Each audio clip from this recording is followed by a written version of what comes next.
In today's video, I'm going to be sharing with you guys my top 10 most sophisticated smelling perfumes that are available in Sephora. Now, this is going to be the fall winter edition. These are the perfumes in Sephora that are going to make you feel luxurious, refined, and rich without paying $500. Welcome back, socialites. And if you're new, I'm Ariel. I do mainly beauty videos, fragrance, and a little bit of lifestyle every now and again. Starting off, first perfume is going to be Jo Malone's Myrrh and Tonka, which is one of my favorite perfumes, especially for fall. When I smell this perfume, it makes me think of like fall leaves. You guys could probably guess that there's myrrh and tonka bean in this fragrance, which gives it sort of that slightly smoky, a little bit earthy, but then creamy vibe to it that is so yummy. There's also vanilla in here and almond that makes it a little creamy, smooth, very warm. And that's what puts me in the mind of fall, especially when it's very warm and creamy and inviting.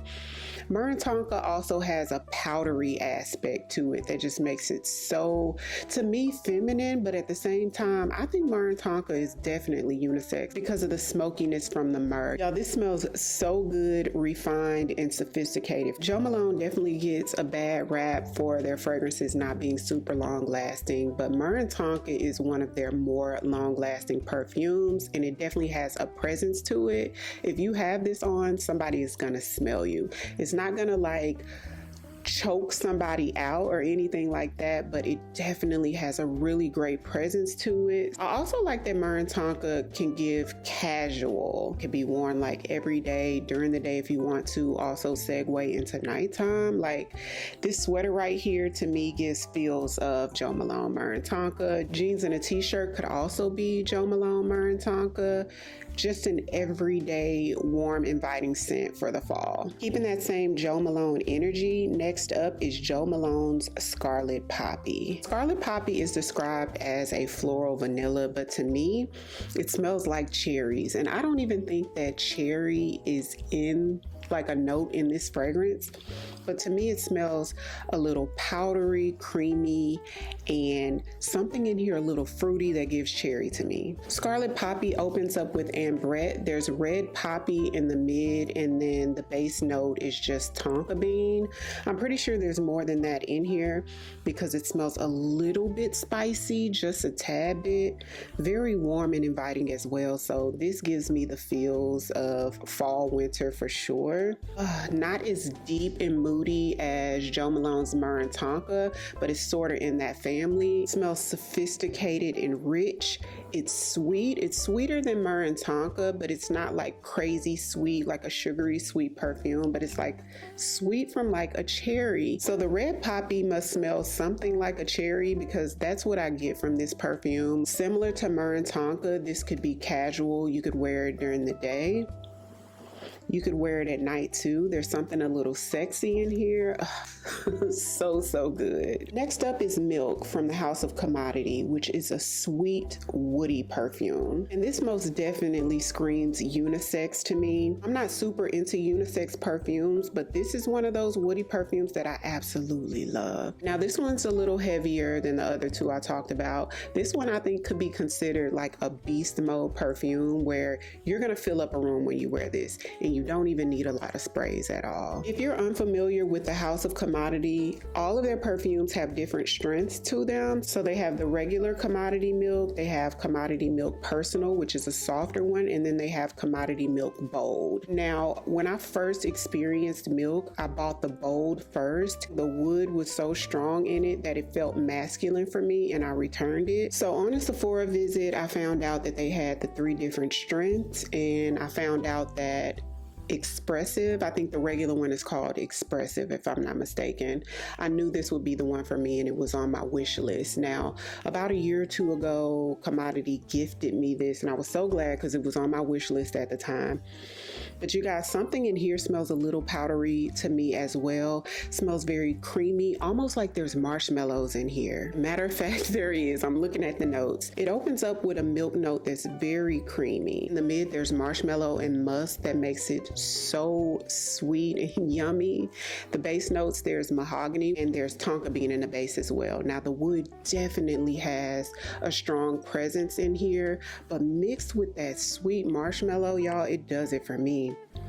Smells so good. This is like comforting wintertime in a bottle. Smells rich, smooth, creamy, and ultra yummy. This gives me a sweater dress and some fur boots. Like, this reminds you of sitting by a fireplace because there's something in here that's slightly smoky. Marshmallow in here sort of reminds me of Killian's Princess, which I love. So imagine this mixed with Killian Princess. That would make it even sweeter and more feminine, but this all by itself is everything to me.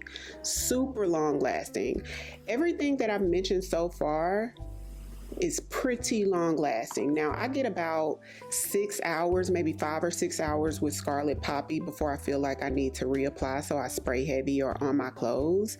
But this and Myrrh and Tonka, all day wear. Sticking with the theme of woody, smoky, and sweet, next on the list is Kayali's Oudgasm Vanilla. This is a sweet vanillic woody perfume that to me is a bit sweeter than commodity milk, and I love it. When this first came out, I was afraid to try it because it's oud. Oud is usually like a really strong or an overbearing woody note that I would think is a lot stronger than the mahogany that's in here, but it's not.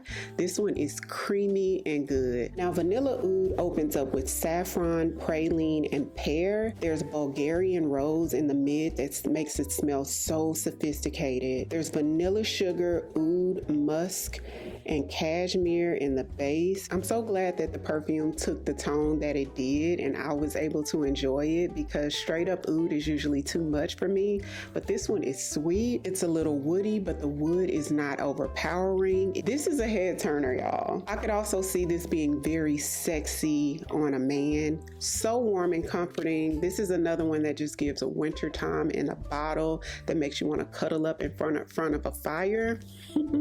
Love this. So this one's actually on my wish list for a full size. Enough people don't talk about this one. It's so good. They do have a few of them from the Oudgasm line, but so far from the ones that I've smelled, this vanilla oud is it. This one also has a really great presence to it. I get about 6 hours or so of wear, longer if I spray it on my clothes. Next perfume up is one that I only wear in fall, winter, and this is YSL Libre Le Parfum. Libre has quite a few flankers at this point. Now, the ones that smell really similar to me is Le Parfum, Intense, and I want to say Flowers and Flames. Smells kind of like this. For the most part, it does smell like this. And there's a brand new one that's out. I'll pop a picture up there. I have that one too. But out of all of those that smell similar to these, Le Parfum is my favorite. Even though I like them all, this one stands out to me. This one is a little bit more sexy. There's saffron in this one. Oh my gosh, y'all. This smells so refined, so sophisticated. It smells like a lady with money. Okay, that's what this gives. Now, the girlies like to say that Libre gives them old lady or too mature. Girl, I welcome it because it smells so good. I guess I'm there. I'm loving it over here on the mature train. YSL Libre Le Parfum is definitely a bit more layered. It opens up with some ginger and saffron along with some other notes. There's lavender and orange blossom in the mid that gives it something like a clean aspect to it. In the base, there's tonka bean, bourbon vanilla, a little vetiver, which I feel like is sort of understated because to me vetiver can kind of give masculine, and this is not that. And there's also some tonka bean in the base, y'all, and it smells so expensive. Think about a very expensive department store. That's what this is going to give you, like sweet, ambery, sort of moody and deep. Now this, to me, out of all the perfumes we talked about so far, this one gives me the most date night. Like, this is a sexy pencil skirt with your stiletto heels with the ultra pointy toe. That's what this is. Definitely has a strong presence to it. It teeter-totters on that beast mode spectrum for sure, because it's gonna fill up a room and it lasts all day long. This lasts 2 days, 3 days on my clothes. Oh my gosh, y'all, this perfume makes me so happy. This video in general, all of these perfumes are just so good. To me, they're standouts in Sephora. Next perfume is Burberry Goddess, which Burberry usually does no wrong when it comes to perfumes, and this is a beautiful, sophisticated vanilla scent. This is one of those perfumes that I felt like, how could someone not like this perfume? Everybody has to like Burberry Goddess because it's sweet, it's feminine, it's warm, it's inviting, it smells sophisticated, but for some people the lavender is too much. So if you're sort of weird about a lavender note, you might want to smell this first, but it is so yummy, y'all. You could also wear it every day as a casual perfume, but it would be beautiful as a date night perfume as well. Definitely gives me fall winter vibes, and layered with anything like sweet and spicy, like on that cinnamon realm, would be nice added to this. Like your gourmands that are those yummy, sticky, sweet, pastry like perfumes, spray a little bit of Burberry Goddess in there and you can make those perfumes smell a little bit more sophisticated. So Burberry Goddess opens up with some vanilla, lavender, cacao, and a little ginger that gives it just a little kick of spiciness. There's vanilla caviar in the mid and vanilla absolute in the base. So you guys, this is definitely a vanilla bomb. This is not your average casual vanilla perfume. So if you're thinking anything like Fleur vanilla skin, this ain't that, okay? This one has taken it up 10 notches. Now this next perfume might be a little controversial because a lot of people put this on their like summertime or spring summer perfume list, but to me, Tom Ford Bitter Peach definitely gives fall winter. This smells like a super expensive potpourri. This is like a woody, spicy peach perfume. It's called Bitter Peach because that peach is not like a sugary ripe peach. Is definitely like a dried out aged peach. It smells a little sweet but not overly sweet, just like the sweetness that you would get from like a potpourri. There's some blood orange in here, there's rum or cognac or something like that, so it's a bit boozy. There's some vanilla in here, there's some tonka bean, cashmere, like it's super loaded, and when you smell this you can tell it's super loaded. It would be really hard to pinpoint everything that's in here, and it's very strong. Tom Ford is another house that sort of gets a bad rap for their fragrances not being very long lasting, but Bitter Peach is definitely one that has more of a presence for much longer. Very much a compliment getter too. Every time I wear it, I get a compliment. This is also another one that's on my wish list. It's super expensive, but in my opinion, very much worth it. Definitely an acquired taste because like I said, it does sort of give like that spicy potpourri. It feels like all of the leaves on the trees that have turned really dark and fallen off the trees, but then mixed with some aged fruit and cognac and a little bit of cream, like a little bit of vanilla, but not super creamy. So unique, very sophisticated. Next perfume I got in a travel size, and I don't wear it very often, but it does smell so good, and I only pull this out like during fall, more so like winter. And when I first smelled this, I was shocked at the price for what it smells like. This is from the house of Seven Virtues. The name of this perfume is Cherry Ambition. So another cherry perfume, but more like a spicy, boozy cherry, a little ambery. It's another perfume that's really layered, like it has a lot of notes in there where you can't pinpoint everything, but you just know there's something different about it. I want to say a full bottle of this is only like $100, which was shocking because it's also long lasting and very much has a presence on it. Really lasts, especially if you spray it on your clothes, and it's sort of like strong. I wouldn't say like a complete beast mode perfume, but it's sort of strong. You could wear this on date night or you could wear it like during the day. So good. Okay, y'all, down to the last two perfumes, and this next perfume is the only one on the list that I would categorize as strictly date night. I wouldn't wear it any other. I have worn it during the day, but This one to me is like a date night super sexy perfume. Another one that's definitely an acquired taste.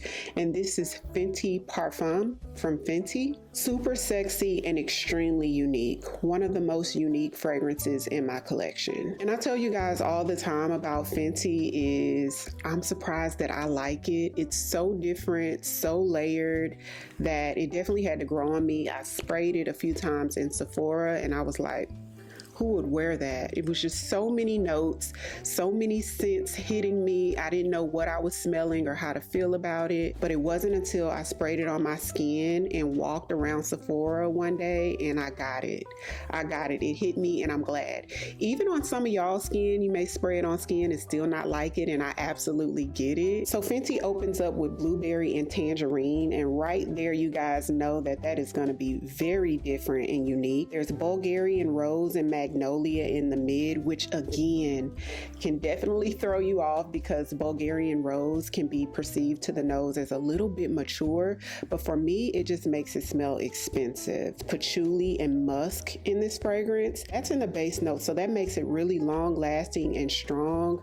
I absolutely love Fenty Parfum. Recently, I want to say about a month ago, it was 50% off on Sephora and so many of you guys picked it up. Super sexy and very much a compliment getter because it's so warm and just, I wouldn't say this one's cozy, but it's very warm, and to me that puts me in the mind of like cold weather. Although I do wear this like date nights in the summertime as well, I usually reserve this for like my birthday scent, so that lets you know how special she is. And this last perfume is probably gonna throw some of you all the way off, okay? So we saved her for last. This is the only gourmand perfume that I have on this list. Definitely gives edible, but there's something sophisticated in here. There's something very much different that sets this apart from all the other gourmand perfumes in Sephora, in my opinion.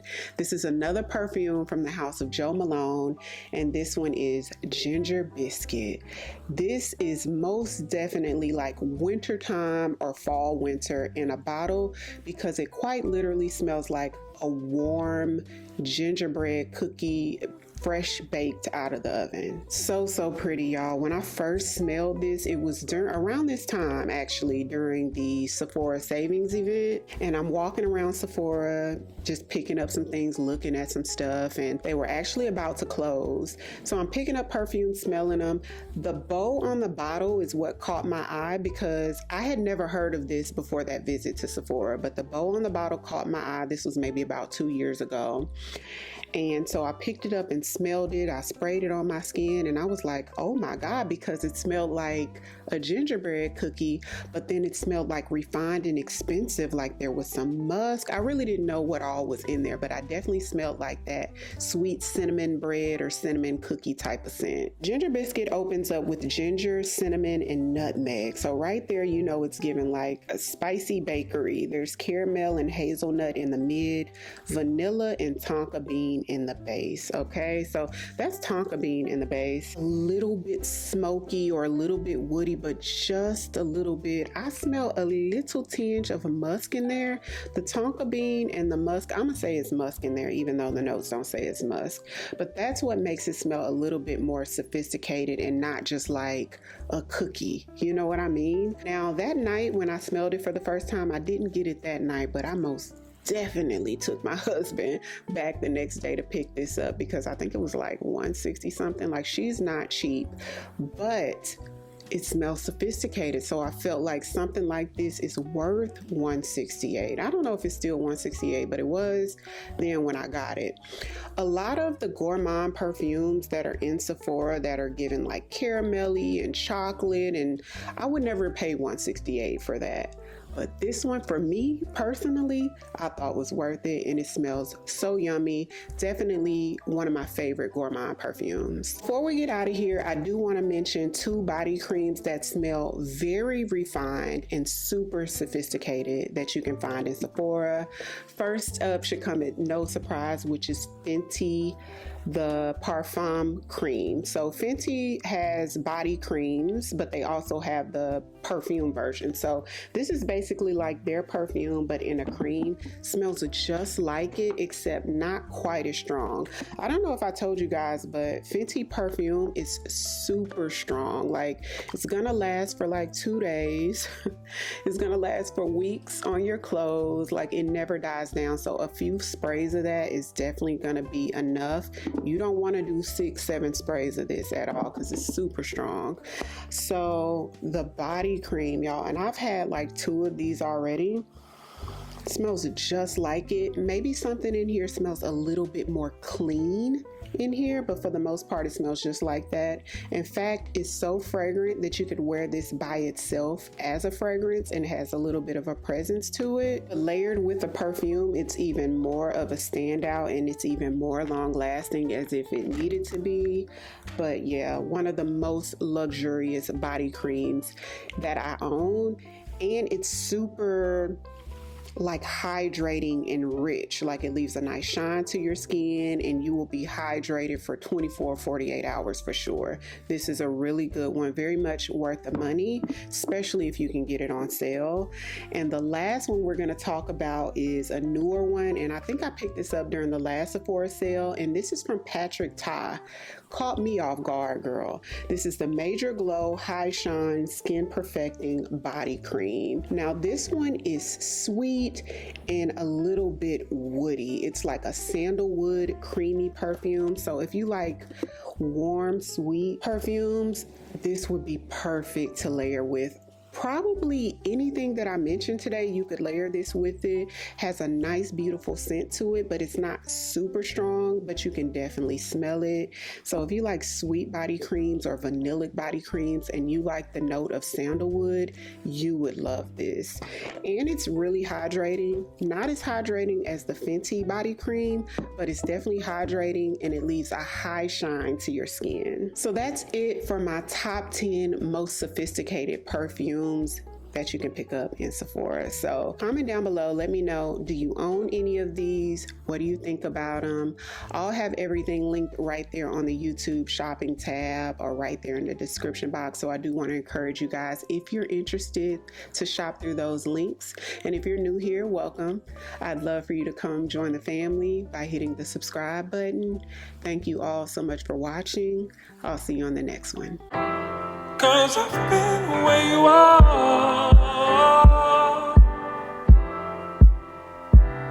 You're too scared to show me love. 'Cause too fresh with